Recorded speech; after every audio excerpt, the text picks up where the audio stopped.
folks. Thanks for coming along to the 5th session for this year of Music Industry Sundowners. My name's Tennille, I'm from APRA AMCOS. If you have any APRA AMCOS related questions, come and see me or give me a call at any time. Live performance returns are due at the end of August, so if you've been performing live for the last year, don't forget to get those started. And sadly, Alexi couldn't be here today. His little boy, I think, had a bad fall just half an hour ago or so he couldn't make it along. But Wam have the compilation CD, the Whammy compilation CD, and I'm pretty sure that the cut-off deadline for that is around August 12th, if you wanted to be included on that Wham compilation CD that they put together and they promote, send out all over the place to promote West Australian artists. So check out the Wham website to get more info about that one. Thank you very much to these wonderful 3 music industry lawyer specialists for coming along, and Stephen for flying in today, this afternoon. Stephen King from Media Arts Lawyers and Francesca Cotton from Ruby Red Legal, and Mike Tusak from Creative Legal. Thanks for coming along and being part of this and talking to us about contracts. Doing deals, whether to combine deals, they know the ins and outs of that and work with these on a daily basis. So I'm going to hand it over to Mike to kick us off. Before we do though, I just wanted to also mention, if anyone's looking for sort of songwriter, singer-songwriter opportunities, we have a couple of guys, Mike Cardy, Mac, and I don't know if Bob's here. Do you want to just pop your hands up, guys? Sorry, if you're there they are. So they run a couple of nights, Wax Lyrical, open mic nights, and there's opportunities to perform, and they also do some recording of those nights, so you can go away with a CD. So I just wanted to mention that as well. You might want to grab them at the end and see where they're happening and what's going on. Now I'll hand over to Mike. Thanks so much.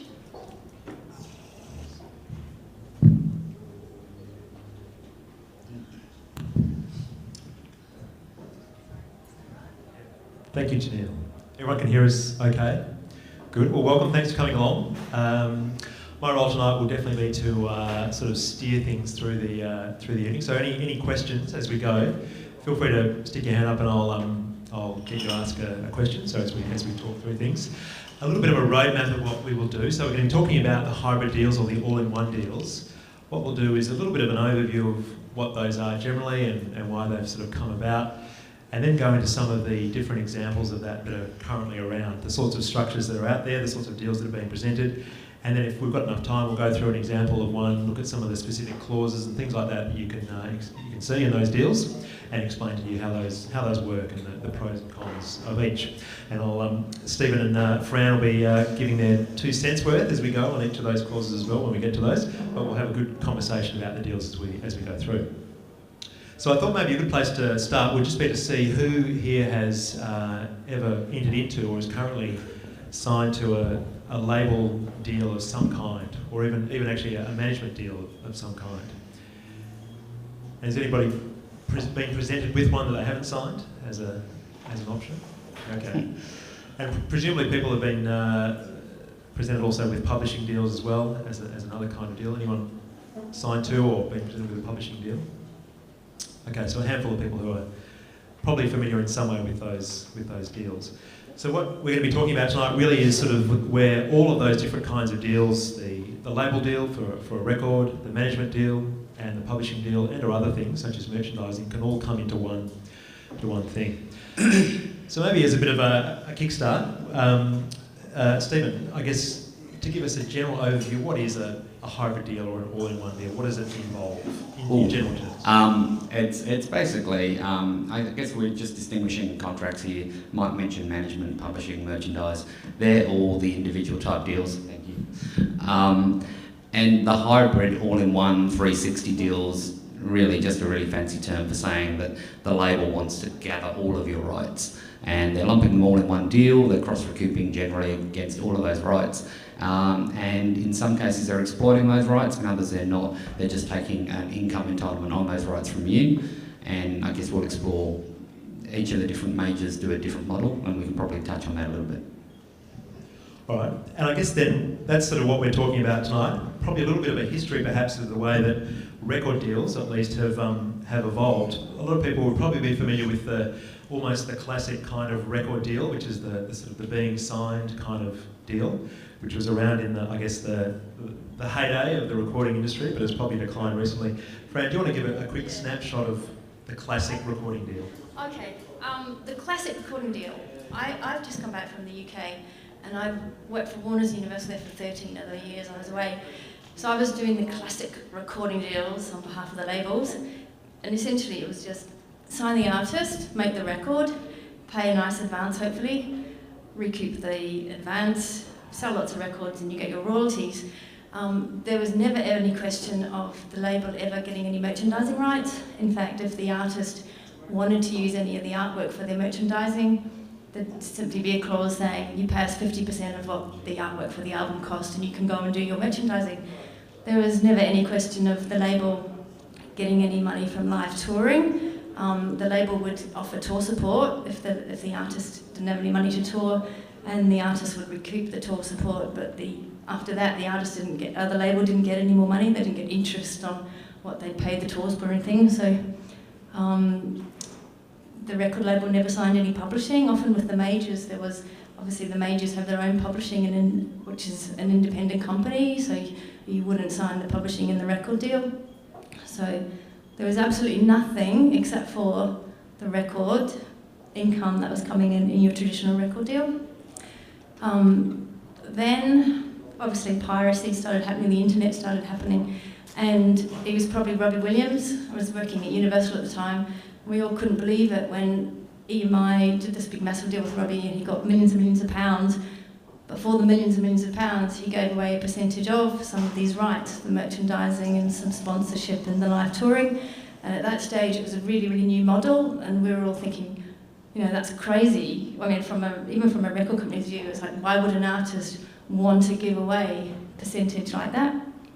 But he'd been giving it a fortune, so he was able to negotiate those sort of rights. And it's just slowly bled out from there. And what was a one-off has now become pretty standard with the major record labels and a lot of the major independent labels, where they're not giving artists the millions that they gave Robbie Williams, they're giving you the normal advance or even a lower advance these days. And that's how we've gone from the traditional to what people refer to as a 360 degree, but it's not really a 360 degree deal if you manage to cut out pieces of income that you don't want the label to get. So it can become a 180 or a 275 or something. I never do 360s. Depends how good your maths is, what the pie is. So I guess then just on that traditional model, what you're really saying there is that the way that deal worked was as the artist would exclusively record for the label and provide recordings, and the only income that was being earned and then split was the record sales, literally, or income relating to the record itself. And then I guess the kind of splits that we would have seen in those days. Stephen, do you want to give us an example, I guess, of what sort of rough splits would the traditional deal have had for record sales?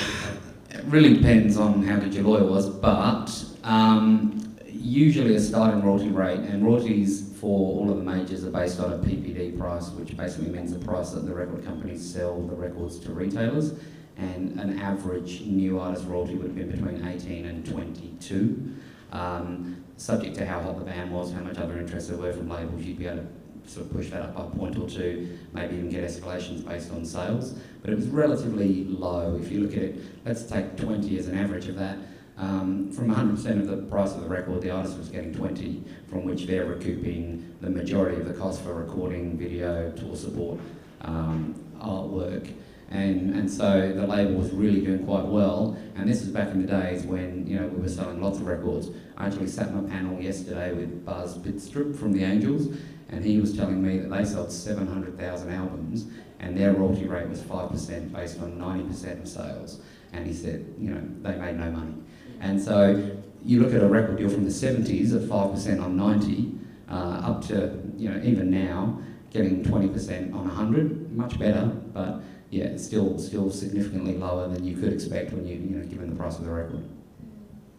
Okay, so I guess that's that sort of deal then where the percentage really for the artist is actually a very small percentage, and out of that income was that the artist was getting was costs that the label had spent were being recouped. So even then the artist might not have been seeing all of that income until those costs had been repaid to the label. I was going to say then that maybe a bit of a jump forward to sort of on the path to where we are now with the hybrid deals where things have changed significantly from what we've just talked about. There was a bit of a shift, I think, for a while into a lot more licensing of recordings, where it was probably done mainly by independent labels rather than majors.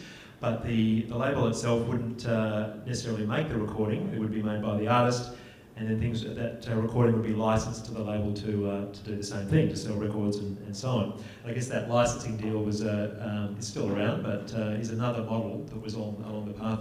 Fran, you might want to summarise the way that would work. Yeah, I mean the licensing deals was more for smaller labels, and so they didn't have to put up any money to make the record, and the artist made their own record, and then they wouldn't want to give the copyright to the record label because they hadn't given them any money. So you might get a license for 5 years, and that licensee would have the rights, just like a normal record label, but they didn't actually own it, and they would pay you a royalty just like in a normal record deal. It's just that you got your album back at the end of that license term, whatever you could negotiate. Maybe you did a license deal for different territories. So you had, before you had the internet, the split territory deals were much more popular because obviously you couldn't just put it up on iTunes and it was out to the world, so you would be doing separate deals with all different territories. But, you know, these days, the license deals, unless you can really negotiate it, even if the label hasn't really paid much money, they still want to own the copyright. So if you can get a license, if you've paid for it, it's much better. You get your, you retain the copyright and you retain the rights at some point. So if you have a massive selling album, it means it's your pension. You know, you get the rights back and you can re-license it in years to come. I was just going to add that licensing actually became very popular in Australia in sort of the start of this, the 2000s, as a way of sort of leading into the 360 deals. The record companies realised that they were losing money on actually funding and making records and selling less records. So they actually were open to bands saying, well, I'll make my own record and I'll license it to you for a specified period of time. Still on the same royalty rates, usually a couple of points higher because the artist had paid for it. But ultimately, that was very popular. Universal in particular here love license deals. They love not making records and spending the money. But that's a neat way of leading into record companies looked at that and going, well, we could spend less money, or how can we get more money? And that's when these additional rights started evolving. So before we leave that model then of the licenses, I guess what sort of royalties were applicable then in that sort of situation? A licensing only? I think usually, you know, again, we're talking about new artists traditionally didn't get license models because the record company would only license a record they thought they were going to sell, even though they weren't spending the money. They still wanted to guarantee some level of sales because they, you know, have to do marketing, etc. But usually 2-3 points above the usual artist rate would be average. But I did license deals for artists that were signed to labels who came out of deals and then could afford to make their own records. And you know, we did license royalties in the high 20s, even low 30s, which is kind of unheard of these days. But yeah, 5 years ago we were pushing them up there. But then, you know, we talk about royalties being high 20s, high 30s. Then you have the small print, packaging deductions, 25% off the bottom. Oh, it's a new format, another 25% off the bottom. So it depends how the royalty is defined in your contract. So don't just hear 25%, that's a brilliant royalty, because at the end of the day, if it actually says in the small print, well, 25% really works out to be 10%, it's not a great royalty. And that's where your lawyer definitely becomes valuable, someone who can read that fine print and work out what that's going to mean for the deal. Okay, so then that's sort of, I guess, two examples of what has, you know, historically been different kinds of deals before we sort of get to where we are now. In either case, I guess the labels are always really sort of doing the same sort of thing. Stephen, do you want to maybe summarise, you know, really what is it that a label actually does for an artist? Depends on the label, but I mean, really, a record company makes your record or licenses your record. They acquire the copyright on that record. They release it. They market it. They promote it. They look for licensing opportunities for that record, and in essence, that's it. With major labels, and the reason people talk about doing a major label deal is usually you get a much bigger level of support from a marketing perspective, from a promotional perspective, because they have more money. But the record company's job is to exploit, it's a horrible word, but exploit the master recording right in any way they can through traditional record sales, now obviously online sales, licensing. That's kind of it. Yeah. So really sort of making records, actually literally selling them and doing all the marketing to make the sales. So then I guess, Fran, what is it then that a record label generally wouldn't do in that historical sense? What are the other things that happen in the music industry that a label itself doesn't generally do? Well, labels even these days in the 360s, they talk about being entertainment companies and they can do all these great things, which is why they take in your rights. But if you look at the bottom line, probably most of the time they're still doing what traditional record labels do. They're not going to probably act as a promoter and help you with your live touring. These days in the 360 deal, yes, they do a little bit of merchandising, but they have the exclusive rights to it and they make a lot of money from it. From my point of view anyway, they're still being traditional record labels because, especially the majors, they've got so much product, they have to employ so many more people to be able to do these extra jobs that they're getting all the income for, and I don't see that happening, personally. I was just going to say, I think you would notice a distinction between major record companies and independent record companies in what they do with your rights. Majors are record companies, and even if the deals involve other rights, they're not actively exploiting those, bar maybe merchandise. And I know Universal have a 3 design merchandise clause, but outside of that, they don't care about your merchandise. But with independents, so all of the point there is majors are still record companies. They want income from your other rights, but they're not necessarily actively going to exploit those rights or do anything different. Independent companies have evolved a bit more in that, a lot of the independent companies hire people to book your shows, so they're actually generating income from shows which they're earning their fee. They do have merch companies and they do have publishing companies, and they're actively exploiting it. Majors don't. Majors still sign your recording rights and then want some tack-ons. Indies have actually evolved to a sense that they realise they've got to work for that, otherwise you're not going to give them the rights. So in Australia in particular, there is a big distinction between independent labels and major labels in terms of what they do with your 360 rights.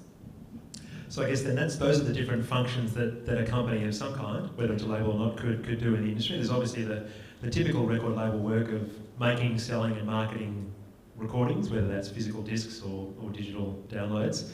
Then there's those other functions, things like the merchandising company or the publishing company exploiting the musical works. There's the touring company or the promoting booking company, might be doing separate things. And of course a manager or a management company who's managing the artist across the board. So there's a whole range of different functions there that Stephen's point really is that most record labels, well, traditionally never did that sort of thing. Probably in a major label sense don't now, but some indies might. But I think the point being that that's now what these deals, the hybrid deals, encompass. All of those functions are in one deal. So I guess the question at the outset is whether or not the record label offering that deal is actually doing all of those things, or just acting as a kind of an outsourcer of those things to other companies. I think with a lot of the majors, it's really a passive entitlement to your income. They're not actively taking any rights. Universal, Warner, Sony, none of them take exclusive merch rights, none of them take exclusive publishing, none of them take live performance. They want you to pay them a share of your income from your exploitation of those rights. So they're not generally restricting you from going off being a live performing artist, they're not restricting you from making merch, they're not restricting you from writing your songs and exploiting them, but what you are doing is accounting to them for a share of your income. And that's the point I was sort of getting at. Not only do they not actively exploit those rights, in most cases they're not even taking those rights. A lot of the indies do set up little independent publishing companies, so you do assign your publishing. With Universal, Warner, Sony, you don't assign your publishing to Sony Records or Universal Records. What you do is agree to give them a share of the income you make from your publishing. So again, my view on 360 rights, it seems to imply that you're giving away your rights, but in major instances you're not. You're just giving away your money. And the question is why you're giving away your money and what for. If you were giving it away because they were actively exploiting the rights, such as I mentioned Universal do a 3 design merch. They do take 3 designs, they do make t-shirts, they do manufacture those designs, they sell them, they pay you a royalty. But everything else, they say you now pay me a royalty. And that's the same with your live and your publishing. So the issue with 360 rights deals is why are you giving away that money when they're not doing anything to earn it? So, do you want to maybe quickly summarise what that concept is, the 360? Just in case everyone doesn't know what we're talking about, 360 deals is you have your traditional record deal, and then the record label these days is saying we don't earn enough money, we need some more money to be able to operate as a record label, so we want to take a percentage of all of your other income that we could possibly negotiate out of you, which would include publishing, producing, remixing, website income, merchandising, sponsorship, branding, etc., etc., etc. And it's your job and our job to make sure that those rights are restricted and cut back so it doesn't become a 360 deal. And then, of course, yeah, that's the point. So 360 degrees being, of course, the full circle, the whole suite of rights that you could give away. So by now, I guess, listening to us talk about this, you'd be thinking that labels are being a little bit evil and nasty in some way by taking all of these rights off poor artists for no real benefit, etc. But there's obviously a reason behind this. So before we move into talking about some of the specifics of the deals, why is it then that labels are moving into this territory? Well, the sole reason is money, but they're obviously diminishing record sales. As a record company, you can't make enough money from record sales. But it's also the argument that they will give you is they're building a brand. They're giving you the brand, and therefore it's fair for them to take a share of any income you make from that brand. And you know, it's a tough one because if you've got a major record company spending hundreds of thousands of dollars on your record, exploiting that record, does that automatically give them an entitlement to other income from that brand? In the old days, no, it didn't, but now it's becoming more common. And also, if they're building your brand and you're signing and you're not a new artist, you're an established artist, or you're an established producer and an established remixer or a DJ, why would you want to be giving those rights up when you've already established them yourself? So they're not really building a brand if you're a known person. I think that's right, it's more relevant. If you're a brand new artist and they're saying, oh, you want us to spend $200,000 making you famous, we want some cutback. And you know, if you're already signed to a major under a traditional record deal and you come out of that deal, you're going to go, I'll re-sign a record deal but I'm not going to give you those rights. And they are negotiable. I mean, all of this is negotiable to a certain point. But, you know, as a new artist, you're going to be faced with the fact that certainly all majors will want to have some participation. And you can negotiate the rates, you can negotiate, you know, what that's calculated on. I mean, as a really rough example, most record companies, it's just like having a second manager. They will probably start at 20% of all of your income from all other activities across the board being gross. And then your job is, well, what can I knock out? And if you can't knock it out, what can I reduce the percentage on? What can I reduce it to being based on a net percentage after I've recouped my costs, etc., etc. And that's the lengthy process. Yeah. And how long for? Absolutely. Because a lot of the labels want it to continue after you've come out of your deal, and some will, you know, they start off 24 months after the deal ends. Well, by that time, hopefully you're in a new record deal, so you don't want to be paying out a percentage. Like if you think about live touring, you're paying a percentage to your promoter, a percentage to your booking agent, a percentage to your manager, a percentage to your ex-label, and now a percentage to your new label. How much is left for you? So you have to make sure that you restrict the term so that the term hopefully will end when the term of the record label ends, so you don't have to start, you know, paying any more money out. Okay, so we'll start to now get into a few more specifics, but before we do, I guess there's probably two sort of big takeaways there, that obviously these sorts of deals involve a label offering in some way to do more for an artist, to take a whole lot of rights that traditionally wouldn't, or as Stephen was saying, not necessarily to take those rights, but to take some portion of the income. So the two questions, the really big questions there are, if you're looking at this kind of deal, number one, if the label is taking those rights, the non-traditional record label rights, such as management or publishing, merchandise, etc., is it actually going to do those things, or is it going to be finding someone else to do that and just taking a little bit of income on the way through? If it's not taking the rights, but it's taking some of those streams of income, as Stephen was saying, on the basis that it's building up the artist as a brand, and based on the records, the artist itself will be able to sell out gigs or sell merchandise and so on, is that actually going to happen? Is what the record label work will lead to going to build the brand in that way, to lead to the other income? So those are the two big questions. Really, is the label going to be able to deliver on the rights or the income that it's trying to take a cut of? So before we move into some specifics, any questions so far, I guess, on that sort of the general nature of deals, the 360 deals? Yeah. Yes, sir. Is there any way around it? Well, yeah, definitely. Steve, it really depends on the label. If we're talking about majors, no. They have set it in stone that they will now have some participation or some rights. But they do negotiate, and again, it depends on the power of the artist, but you can certainly negotiate those rights down. And so your conclusion might there be not to sign with a major label? Yeah. Absolutely, and I have definitely had artists that have not signed to major labels because of the rights, and instead they've gone off, found funding elsewhere, made a record, and we've licensed it back to the same label that wanted to do the 360 deal, but with just the license rights. I don't know whether this is true or not. I've only been in Perth for 10 years, but I heard that John Butler didn't even go with a record deal. He had the record companies knocking on his door when he got famous, and but he built up his own label and record company and didn't even want an album. Is that correct?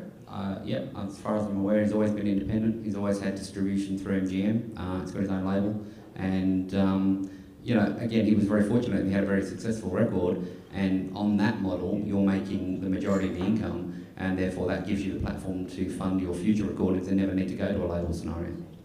So in a way, I guess you could say what he's done his own 360 deal. His management entity sort of became the record label, and it sort of went from there, keeping it all in-house. Got another question, if you might. Oh, sorry, yeah, we'll go to you first, yeah. Yeah, not sure how this features into it, but if your song's being played on the radio and there's royalties because you're the songwriter or the melody, where does that income go? Well, in your traditional record deal, they wouldn't get any of your performance income because, on the performance income is split. Half goes to the record label and half half goes to the publishing company and half goes to use the writer or the artist. These days it says ancillary income, which could include all activities related to music. So you need to specify it's not going to be any of your public performance money.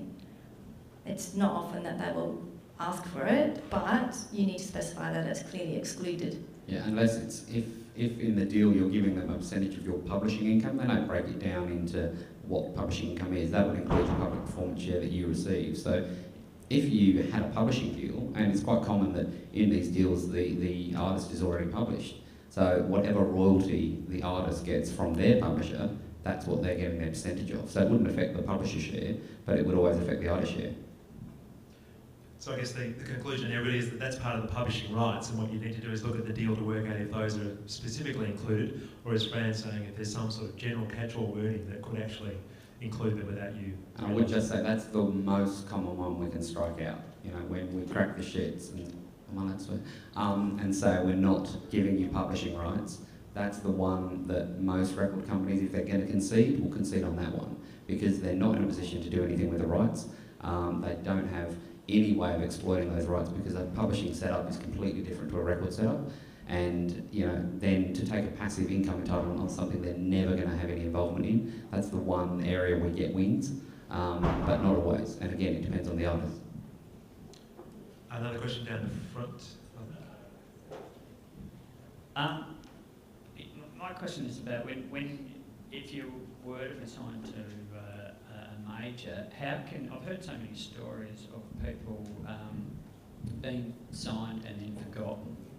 And particularly with majors, you can get a change of personnel, things change within the company for different reasons. How can you be confident if you sign with a major and you give away, all those rights? Is there any mechanism that allows you to be more confident that a major is going to be there when you need it? There's no insurance policy. In the old days, you used to be able to get what's called a key person, and if the A&R person left, then the label would say, okay, you don't have to be signed to us anymore. But then the labels woke up because A&R men were always moving around and they didn't want to lose their act. So unfortunately, not.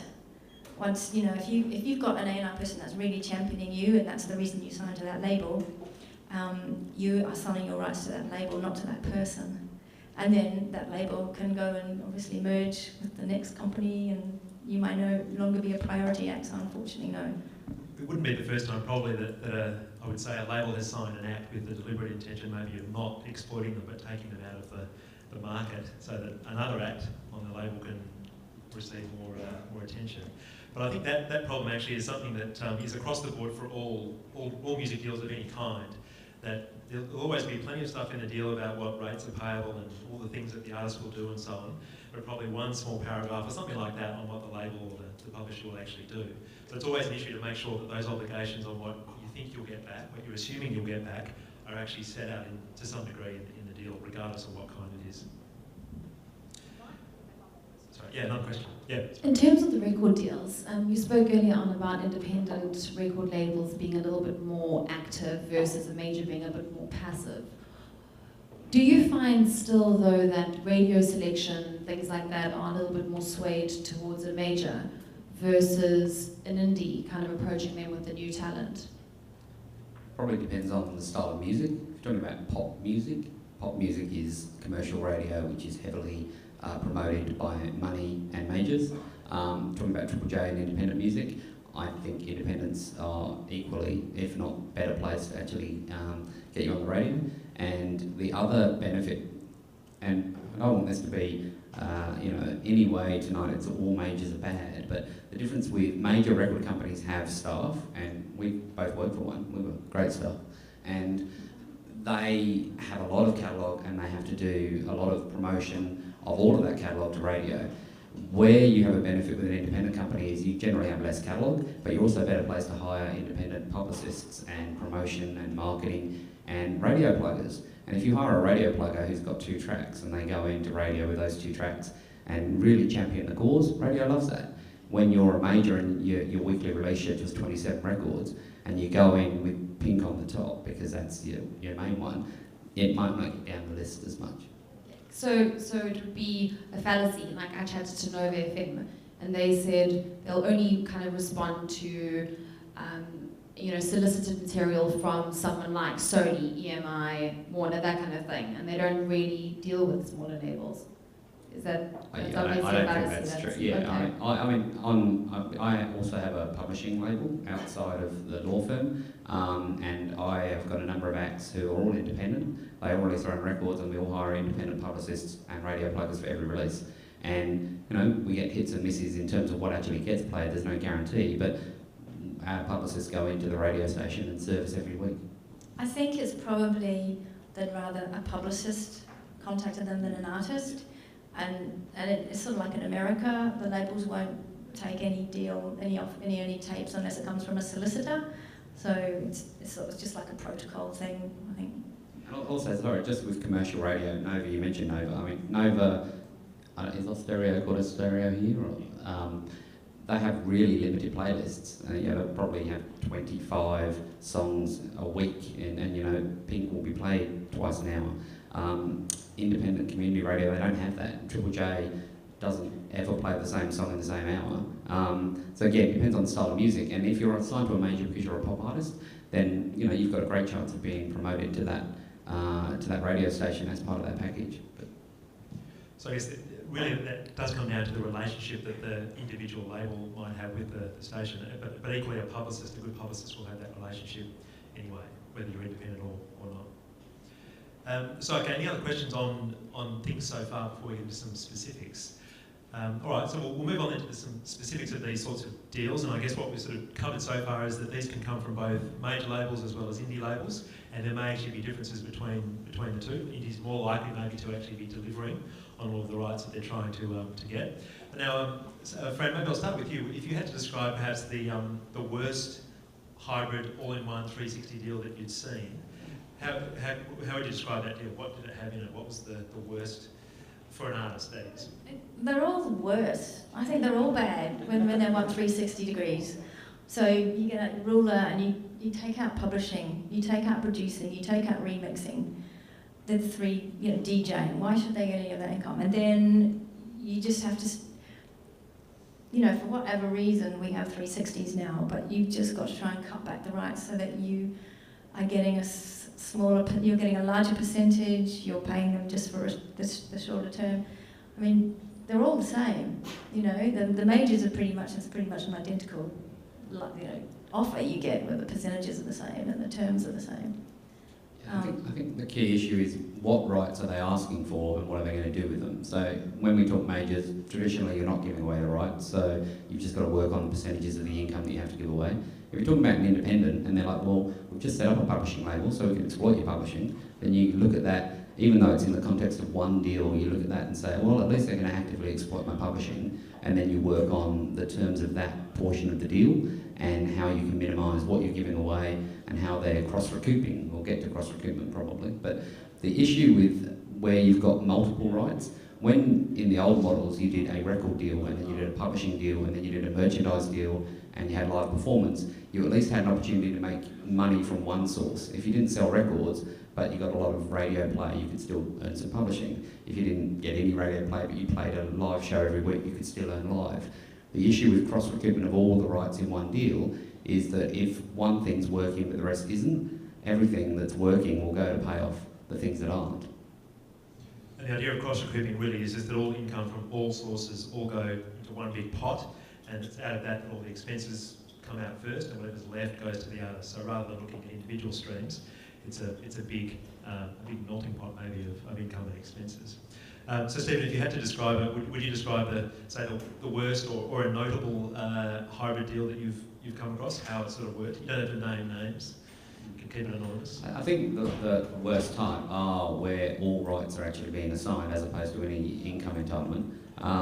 And usually with those where they're sort of having the big melting pot, it's usually a 50-50 on everything. We'll throw it all in, and when we ultimately have something left in the pot, we'll just split it.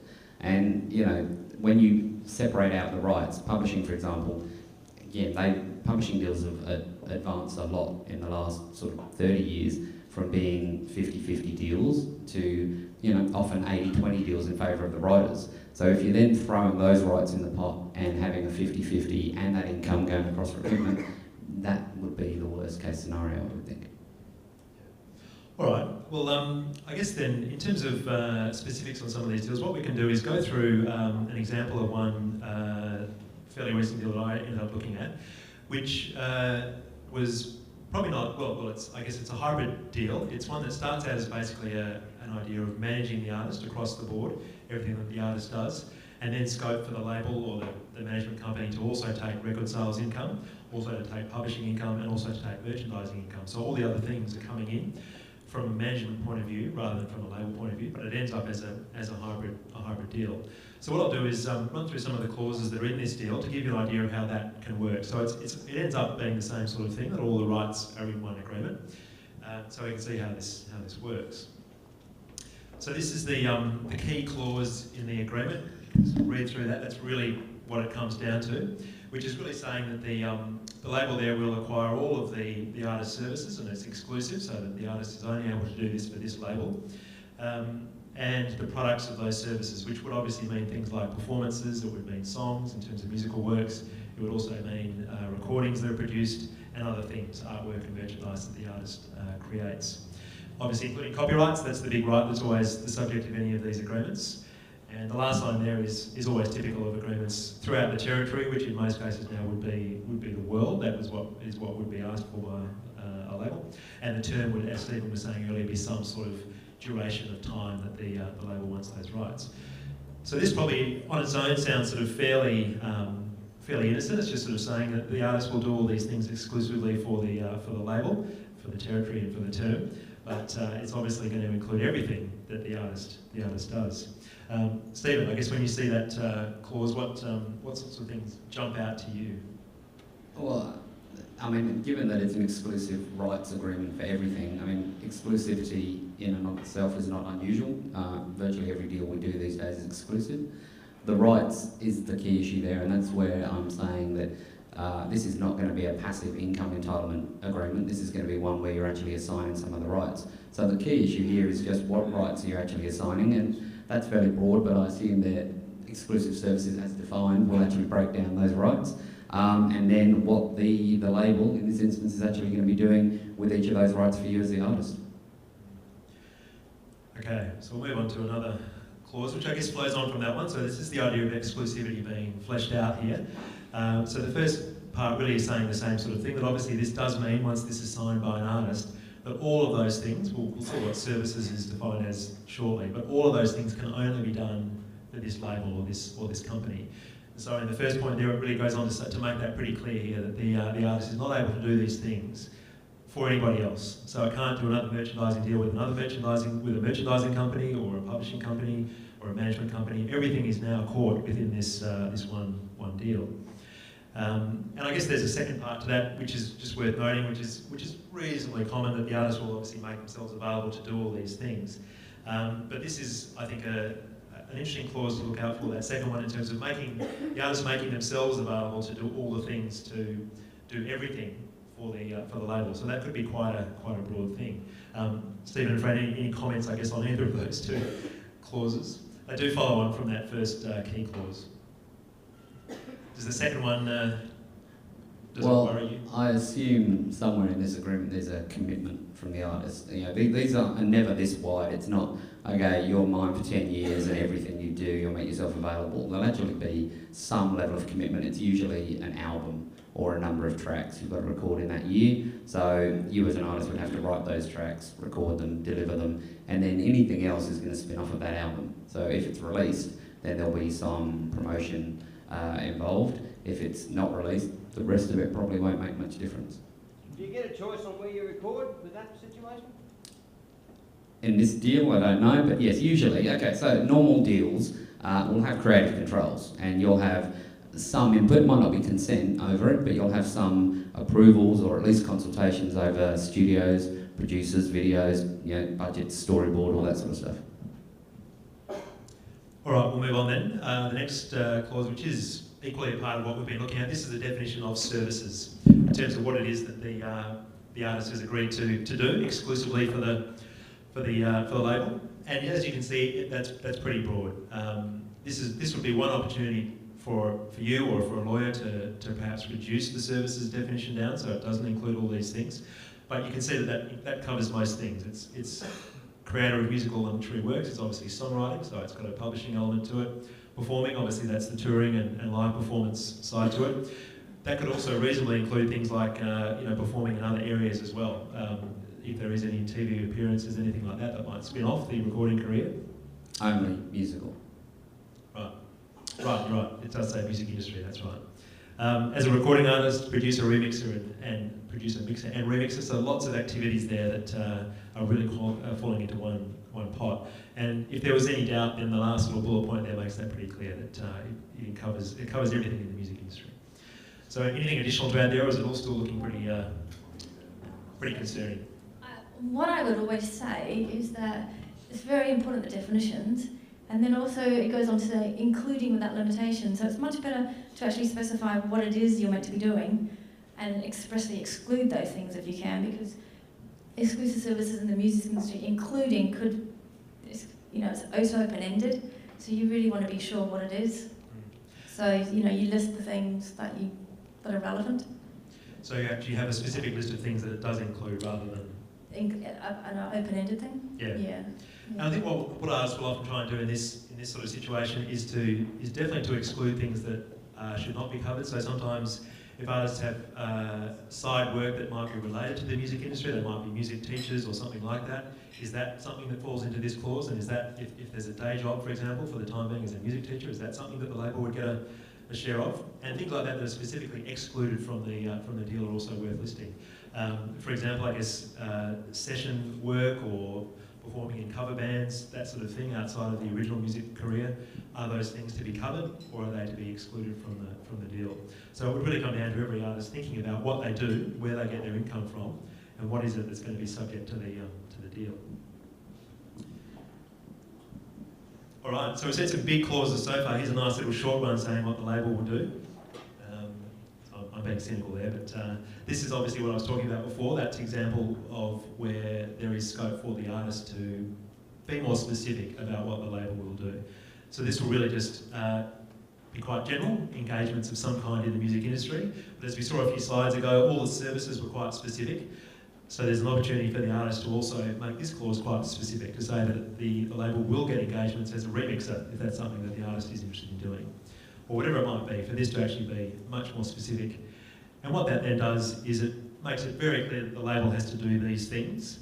And if for any reason the label's not doing those things, then that does mean the label's not fulfilling the contract properly. And if the artist was concerned about that, if it was banking a lot of remixing work, but it was never coming through, then potentially the label is in breach of the agreement, and the artist could have a way out. Any comments there on the general label? No, I think, as you said, I mean, if I were reviewing that clause, I'd probably be looking at that and saying, well, okay, that's pretty broad.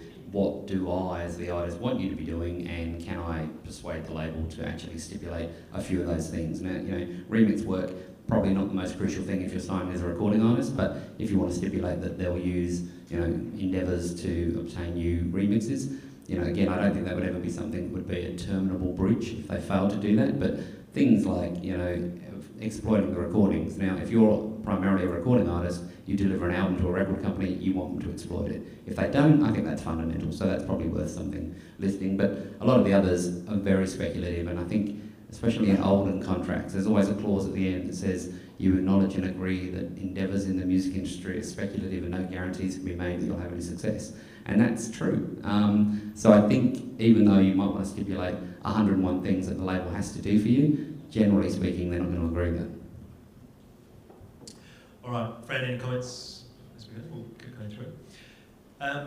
We'll jump a slide, and then I guess this sort of goes hand in hand with that. There's always a category of things, really in any deal actually, whether it's publishing or a licensing deal or whatever, there's always things that the artist should be getting approvals over in terms of what the label is going to be doing.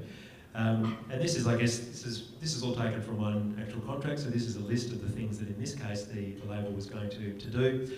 And I think the point here really is that we go back to that the clause about services, that the artist was agreeing to do everything for the label, pretty much.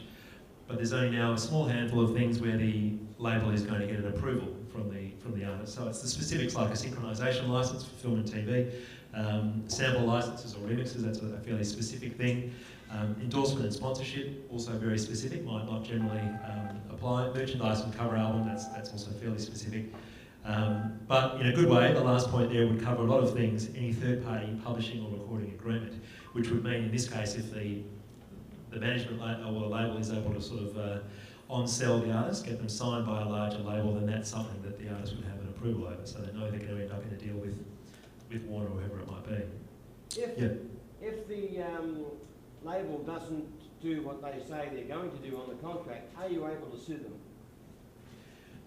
Well, that's the point that we were sort of touching on before, that it depends whether or not that goes to the heart of the contract and if they're actually breaching it in a material way. And if they are, you can then take action over that. Yeah, all contracts will have breach provisions so that, you know, if you were looking at this clause, for example, if they fail to get your consent for a sync license, but they license one of your tracks for 100 grand, you'd probably be able to say, well, I'm not happy with that, and that's a breach. But it can't be cured because it's already been granted.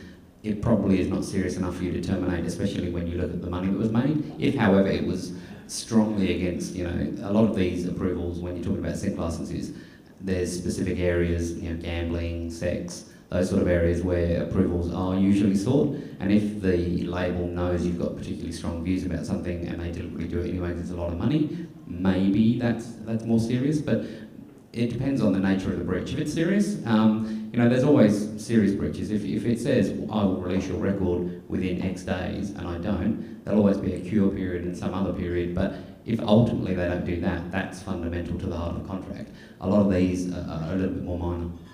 It depends what releases as well. Depends what releases. Is a release sticking it up on iTunes? There you go, there's a worldwide release, or do you want a physical release? With these approval clauses, it's good if you make it written approval, because you know, you're never going to remember and no one's ever going to be able to prove that they didn't get your approval from you. So emails are fine, but make sure you always get written approval. And the list is obviously longer than that you can put up. Why would you just restrict it to cover album artwork? If you had single artwork, you'd want that. Premiums. It's a bit of a mixture, this agreement. Works and content is obviously, works normally refers to publishing, so good God knows what the content means in this. So yeah, there's a great big long list of approvals that you could add to there. And I guess in this context, of course, against that background of this being everything that the artist does, all of those services, there's all those things that the artist will be doing, and this is the only things that will have the approval over what sort of happens with that. Content in this case is really the things other than the musical works, it's recordings and other physical things that are created. All right, we'll jump back a clause just to look at this. This now gets quite specific to this agreement, but it is something that's I think quite interesting as a shift that has occurred in the industry. And what this is really saying is that if the label does fund anything under this agreement, then under that first point there, what actually happens is it becomes jointly owned by the artist and the label. So once there's some funding of some kind, then 50-50 ownership between the artist and the label in terms of that. It could be a set of recordings that get made. And the second paragraph, the flip side, of course, being that if it's not a result of that funding, then it's owned by the artist.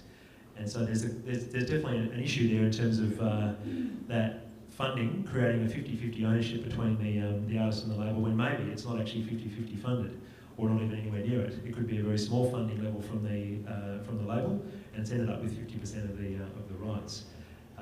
Stephen, I guess any comments on that structure, which is fairly specific to this deal? But, yeah, I mean I actually know this agreement, and it's actually very specific in that the artist has the choice of taking funding. So if the artist doesn't want the label to spend money, the artist can own all their copyrights. But this is saying that if the label or the artist chooses to take the label's funding, the label will own the copyright in half shares in perpetuity. Now, where that stands in the context of a traditional record deal, it's actually slightly beneficial, because traditional record deals, the record label owns your 100% of your copyright in perpetuity. So in this instance, the artist at least owns half.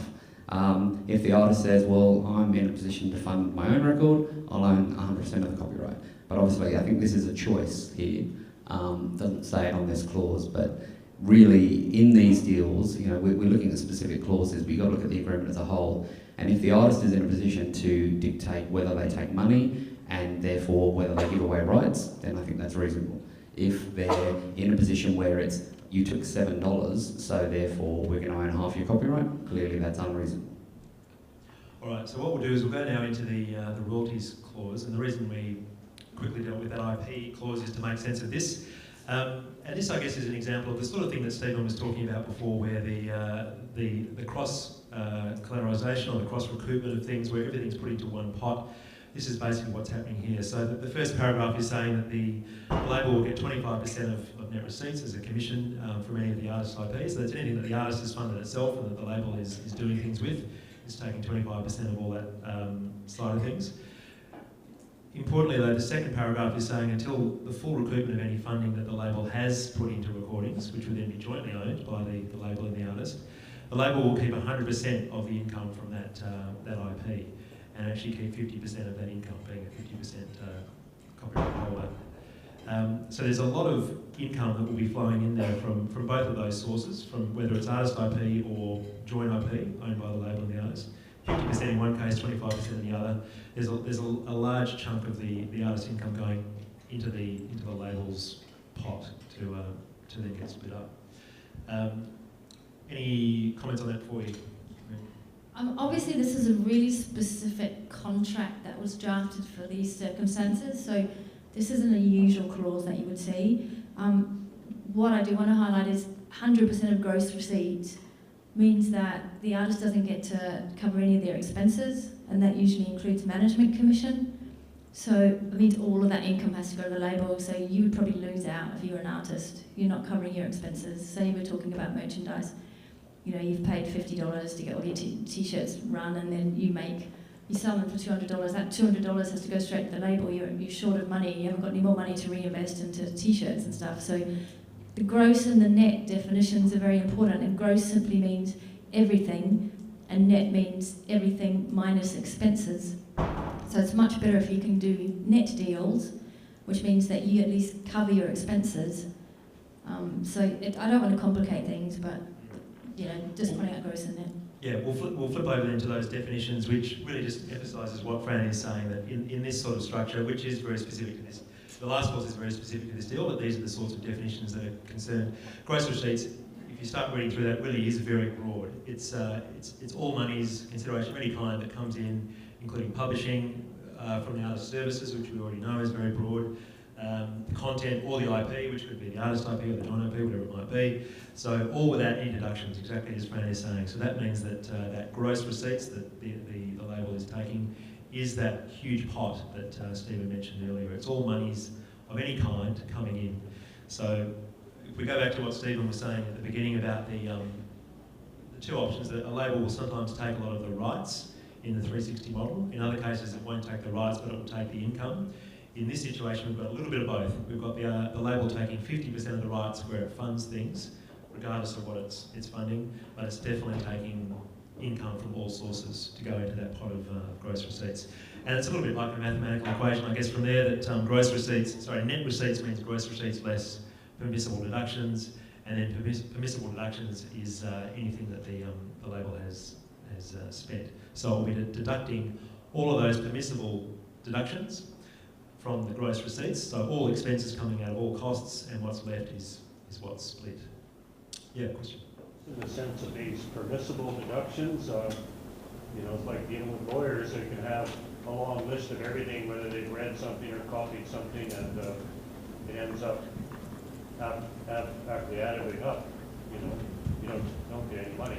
So is it similar with the label that way? I think if what you're saying is that really could include a whole lot of types of expenses, then I think the answer is yes, it's definitely very broadly worded. As long as it's direct and identifiable in some way relating to this artist's career, it could really include a whole lot of things. Depending on the approvals, the artist might have no control or even idea of those things being. Well, I'm assuming that last line does give the artist approval if it costs more than $1,000. Yeah. That's right. So there's scope for approvals over that, but other than that, it can be very broad. This wording is very, very broad. All right. I guess this is a sort of clause that would be common in a range of recording deals, as well as these hybrids that we're talking about, that there are certain things that will actually flow through to the artist and not go into that big pot of 100% of income. And those are things that each of those on the list, it makes sense why they would be excluded. Any production cost advances to the artist, so anything that the artist is paid to make a recording or make a clip, it's not really income to the artist, it's actually being spent on that production cost, so that in this case the label is saying they won't deduct their percentage off that. And in respect of live performances, that second example, then it's any of the booking agent fees and things like that that the artist has had to pay through to the to third parties, so it's something that's gone elsewhere. Stephen, do you want to comment on any of these exceptions to the... Well, this is a management clause, not a label clause, but ultimately these are all, when we're talking about all that money going into the pot and what Fran mentioned about you being out of pocket, this is to limit that so that any costs that you actually have to pay out of pocket are sort of deducted off the top before the income goes into the pot. So you're not out of pocket, you might not be making anything at that point, it might still be 100% of the income going into the pot, but the income is after those deductions. And these are all standard, where if a record company gives you $100,000 to make a record and it costs $100,000, then that income doesn't go into the pot because it's been used for a specific purpose. Same with video costs. And then the third point there is if a label gives you $100,000 to make a record, the first $100,000 of income you earn is basically used as a credit to recoup that. So it also says that any royalties used as a credit also don't go in the pot. And per diems, if anybody's not sure, are just if you're usually it's when you're on tour, just a daily living allowance. So in this instance, the artist would actually be allowed to take a living allowance, and that wouldn't be treated as a cost to go into the pot. So they could potentially live. So even though this is a specific deal and it's for a specific label, that's I think quite an important point there, that we've got against that backdrop of a very broad definition of gross receipts and permissible deductions, some exceptions, the sorts of things that Fran is talking about that would not be included within that. And that's a key area really for an artist to negotiate, the sorts of things that should not be covered by the label's percentage. And it could be broader than this. There could be other things that are able to be negotiated out of that big pot.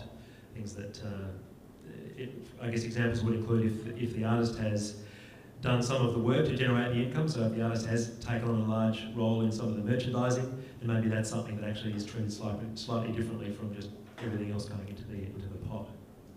And there probably are other examples. Okay, we'll quickly flick through, and I guess this just relates in this example to the joint IP clause that we showed before. So it is saying, of course, in that first point that if there is funding, then that is going to be something that's mutually agreed. So there's an approval element over the funding that goes in. But the last point is, I think, the really important one there, that is saying that all the funding that goes in becomes a permissible deduction. It basically becomes something that is recouped by or deducted by the label against all of the income from that large pot. So all funding of any kind is also coming out of the pot. Any comments on that? No, just from the label's perspective, they're spending a significant amount of money. They just want to break even before they're splitting any money with that artist. So again, if as it appears to be here, that there's mutual approval over all budgets, the artist can say, nah, I won't take it. Then the artist can earn sooner. If the artist says, I want to rely on you to fund everything, then the label's saying, I'll get all that money back. Then we're in a position where we're dealing with that profit split.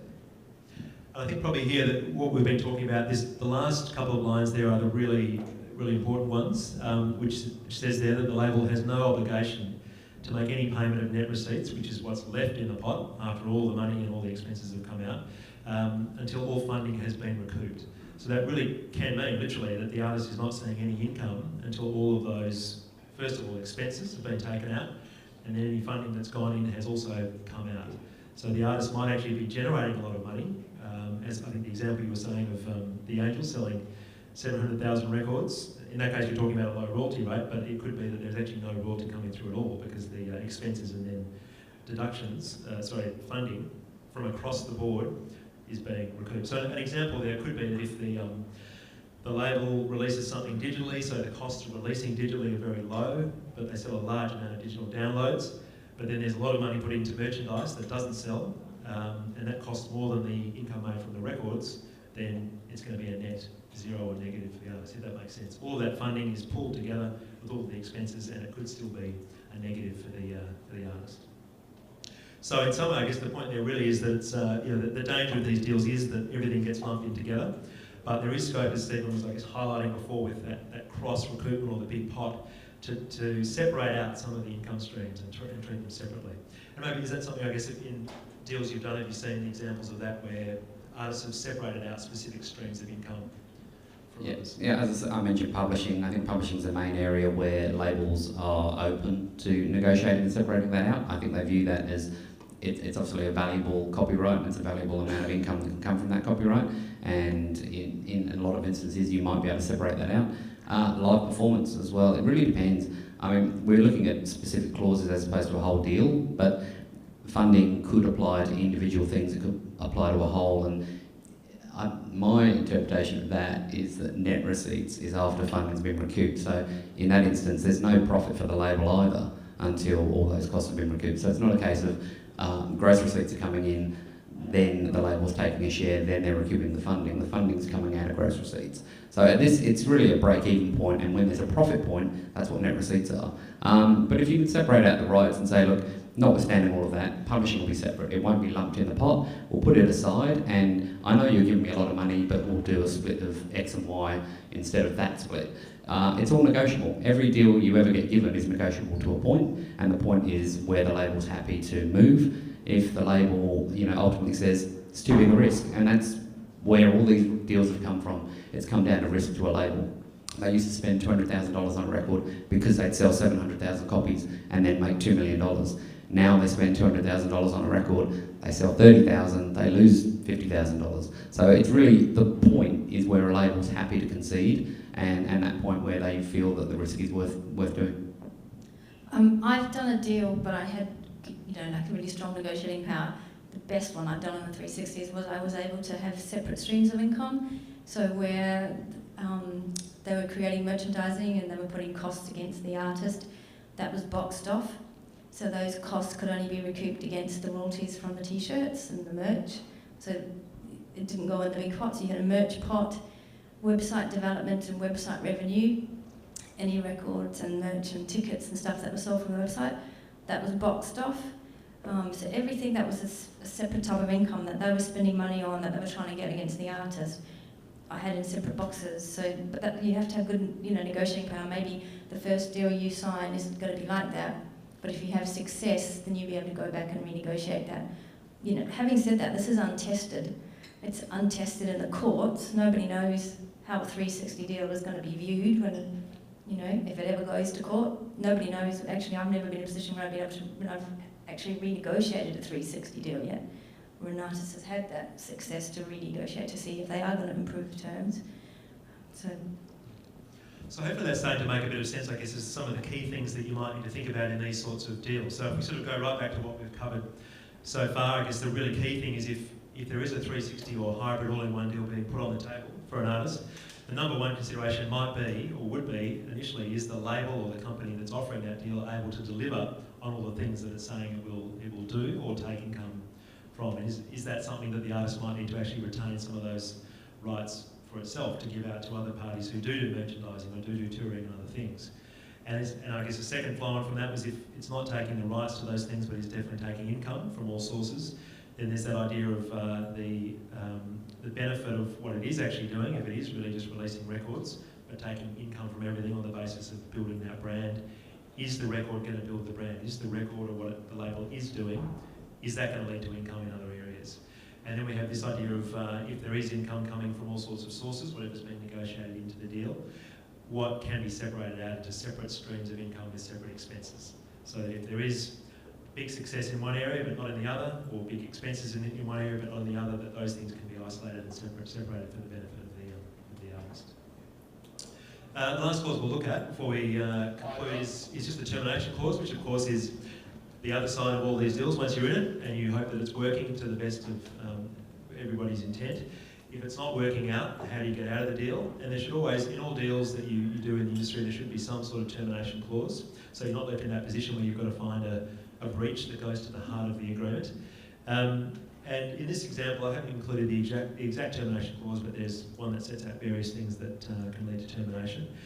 But importantly, what's happened here is that the label will be keeping all of the rights in everything that it's funded under this structure, which is again fairly specific, or to receive the income from the services and content already provided. So that does mean that in this example, even if the artist terminates this deal for some reason, the label is going to continue to keep that income that it's getting, that joint IP, if you remember that clause, for the life of that recording or work.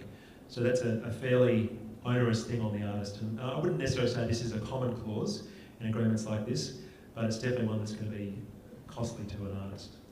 I actually think termination and retention of copyright clauses is standard. I don't know any label that funds anything that gives it back just because they breached a contract. Breaches come in all shapes and sizes. It really depends on the breach. If they've committed a minor breach of the contract, you can terminate the term. What that means is you can walk away. You're a free artist. Your services would be yours. Everything that this contract's been through in terms of content, services that runs from that, you'd be free. You can take those elsewhere. But in terms of recordings that label had funded, then retaining the copyright, and that would be completely standard. All major record companies will never revert a copyright even if they go bust.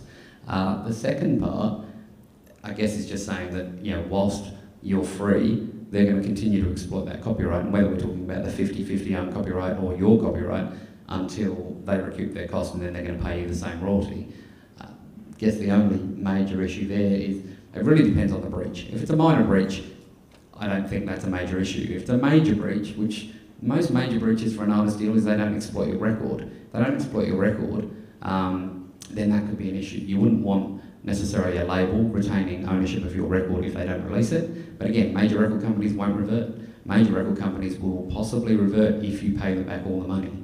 So again, it's not that unusual, but that's something that as an artist you'd want to sort of try and enforce when you're negotiating this deal, to say, look, okay, you retain the copyright because you paid for it if you've released it, but if you haven't released it, I want it back. Yeah, and you can also do something like, if they haven't released it, then you write already what the split's going to be, so you can go and license it to a third party, and you make sure that maybe you've only got to pay them a small override. So you can put that in as an extra. So it doesn't just stop and say they still own it even though they're in breach, because it doesn't make sense. They could keep on breaching. Yeah, and that's more common. Again, from a record company's point of view, if they've made a record and haven't released it, and they feel they're not going to release it, and you say, can I get a license to somebody else and I'll pay you X amount of money, no label's really going to knock that back because they're not going to get any money from that record otherwise. And again, majors will usually do that for Australia. They won't give you any rights back, and they're also quite hesitant to give you any license rights overseas unless you bring them a finished deal. And if they can look at a finished deal and go, we'll make some money, then again, they may be open to that. But this is all about negotiation. All of these standard clauses, you as artists, should be then speaking to your lawyer saying, how can I improve this? You as labels are saying, how can I retain these rights? So again, depending on what I said before, it's all about the point where the risk is making this deal worthwhile. When it's not, either party will walk away. All right. Now, any questions before we wrap up? Yep. A few. How long are these contracts?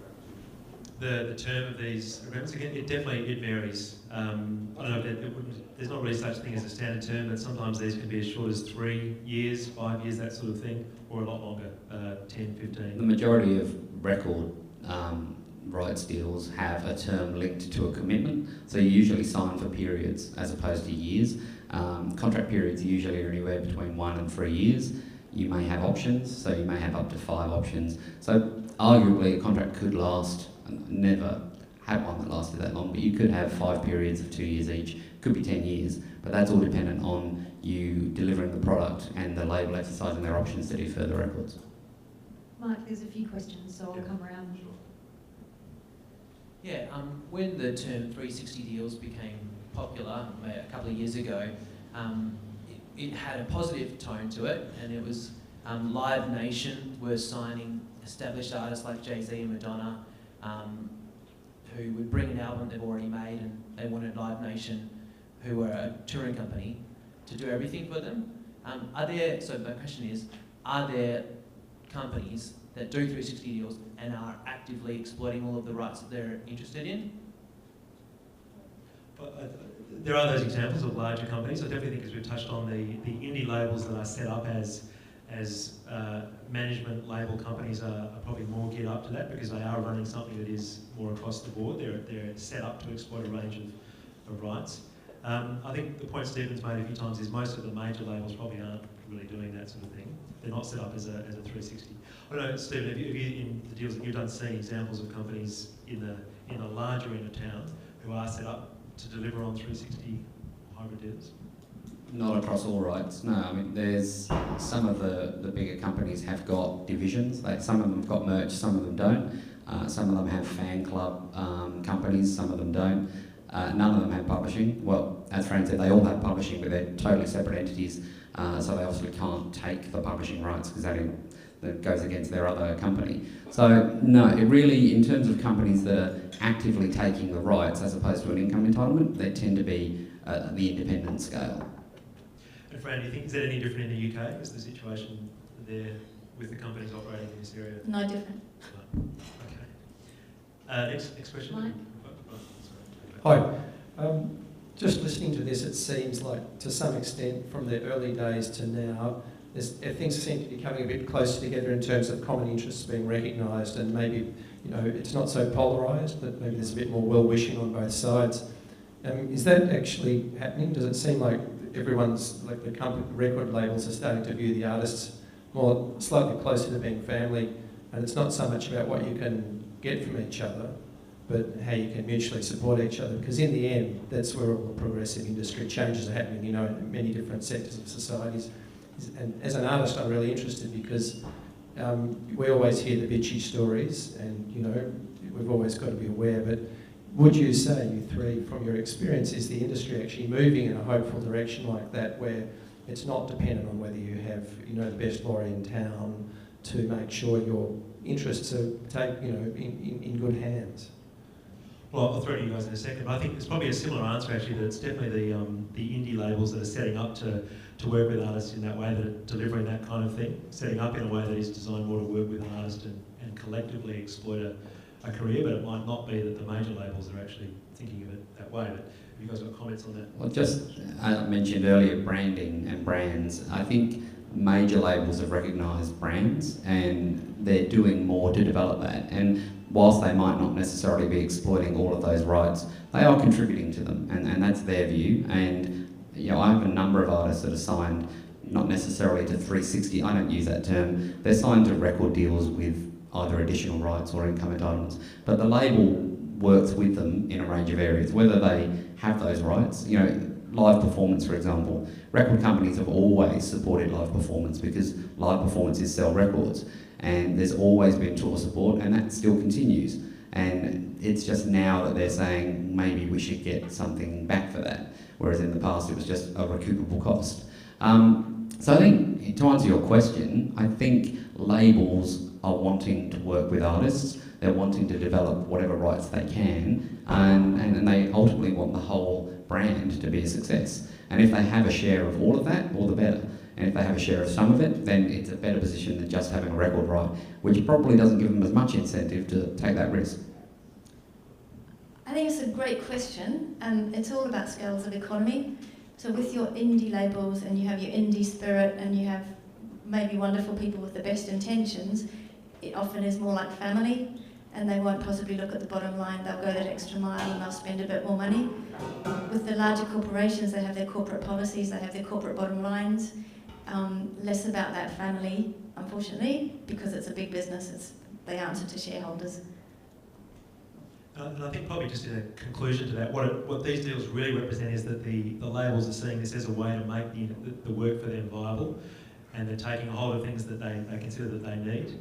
If it's going to be, I guess, a joint or collaborative effort, then it really does come down to how that negotiation between artist and label occurs, to make sure that all the things that are being taken, whether it's rights or income, are actually things being delivered on, and that does work in a joint way. So it probably does come down to a negotiation between the two.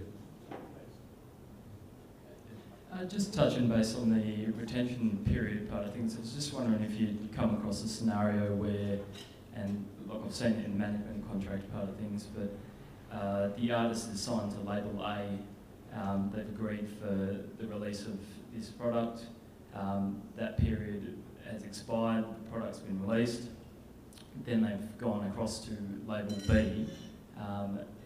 Is there a scenario where label A has tried to retain a percentage or some sort of funding from that artist, given that they've boosted that artist to a certain level, whether it be the branding, the marketing part of it, and they want to recoup extra costs? Are you talking about management or in a label scenario? Putting it into a label scenario. Okay, because with a label scenario, if your term ends and you're free, that means you're free, and then you've got to deal with whatever rights fall under your original deal. In recording scenarios, they're usually held by the label that made them forever. So in terms of them holding onto a share, they always will. They'll always pay you the same royalty as if the term was still running. On a publishing scenario, there's always a shorter retention period, and that's always negotiable, but it'll be for a number of years. And again, that publishing company will retain those rights for that period and retain the income for that period. But in terms of having an entitlement to claim on new things you do, no. Once your term ends and you're free to go, it would be extremely unusual if an old label could have a claim on that. I've seen some, the majors again, which is, I don't want to overcomplicate this, but you really do need to get advice, because I've seen things come in where they say, 2 years after the end of the term, if we get you any major sponsor, not major, just any merchandising, any sponsorship or any branding, then, and you go with it, then we'll take 20%. So if that's written in your agreement, then you do have a 2-year retention where they can, you're at a term and you should be with a new label and they're boosting your branding, but you've got someone else, an ex-label, who is still trying to promote your brand and trying to make money out of you, so you need to make sure that that is taken out. Hi, I was just wondering, being that you're undiscovered sort of talent, but you said you could break the whole, instead of doing the whole package, can you actually sort of like promote yourself or get yourself, like you're saying this earlier about a publicist actually taking your demonstration CD or whatever to a radio station? And can you just take a single and just work on that, and then you can build on from that, or do you have to do the whole part and parcel? Probably wouldn't be a demo, but if you actually made your own recording, you can certainly hire a publicist or a plugger to take that to radio. And just start off like doing that? Yeah, if you can do I did a panel yesterday on DIY record releasing. You can do a lot of it yourself. If you've made a single, you can upload that to iTunes through a digital aggregator. You can then email Triple J with a link to your track, and they might play it. Or you can hire a publicist and a plugger to actually go in with physical copies, present it to the radio announcers, and see if they'll take it on. So you can do a lot of things yourself. All right. What's the cost? Is it really major, or is it something you can actually do quite? Again, totally depends on budgets, but a lot of independent publicists will, give you a reasonable publicity plan. Depends. If you've got a single, probably won't be that huge. They'll give you, okay, I'll do a week of radio servicing, community radio. There's a lot of stations. Triple J, I'll go in commercial radio if that's applicable, and then we'll do blogs, we'll do online, and we'll do street press, and that could be one simple run of campaign, if that's what your budget allows. If you've got a lot of dollars, you can say, I want to do, a 6-month campaign. I want to do a track a month for 6 months and service it and do everything. It really is, boils down to budget when you want to hire third parties. Right, so I'd actually have to hire a publicist and talk about it with them. Well, and we can chat later. I can tell you a bunch of publicists, but really, it does come down to what you are comfortable doing yourself. And I mean, I've emailed Triple J tracks directly and said, here's the track, we'll formally service it. And by formally servicing it, it just means you mail the CD in. You don't have to go into the station and play it to them. Yeah. They never listen to it anyway. If you go in, they're not going to give you the time to listen to a CD. So you can email most radio stations. There's a bunch of independent, if we're talking independent artists, AMRAP, which is an independent, I don't know what it stands for, but they have an independent community and commercial radio servicing program where you pay a set fee per radio station you want to service to.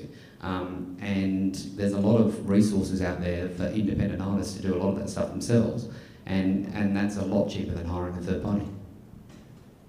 Can I talk to you about this later? Sure. That'd be great, thanks. What I was going to add to that was I think that area of publicity, engaging a publicist, is not usually something that forms part of the suite of things that we're talking about. That's usually the opposite, where you as an artist engage the publicist to provide a service to you and you pay them a fee. It doesn't usually involve rights and royalties and that sort of thing. It might be something that a label will do. They'll do some publicity, but the publicist is a separate role, someone that you engage. Any other questions? Yeah.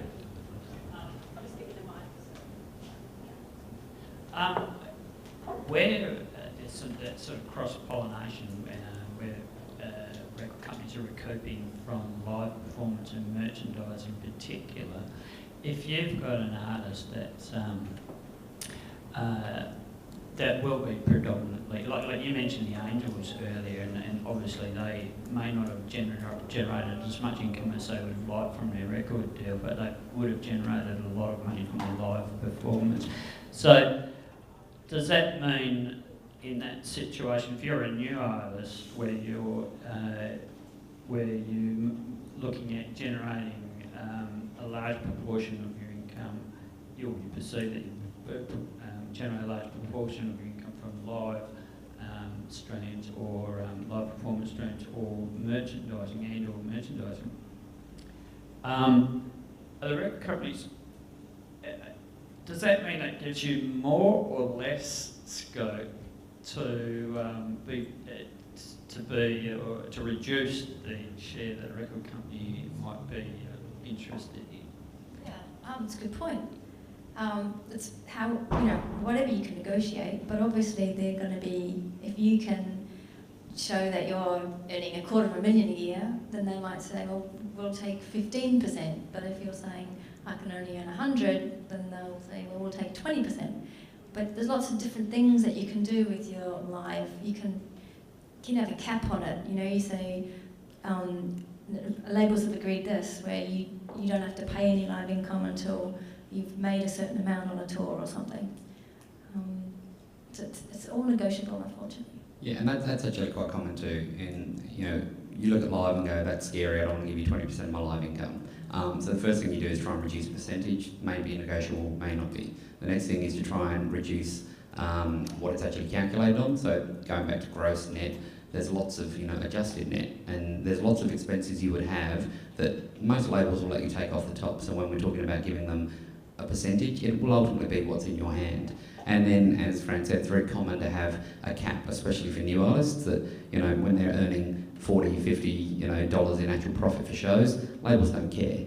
But when they're earning, you know, $500,000 over the course of the year, that's when they care. So if you actually cap it off that they don't earn any share on any shows that, you know, generate less than $1,000, for example, that's something you can definitely do.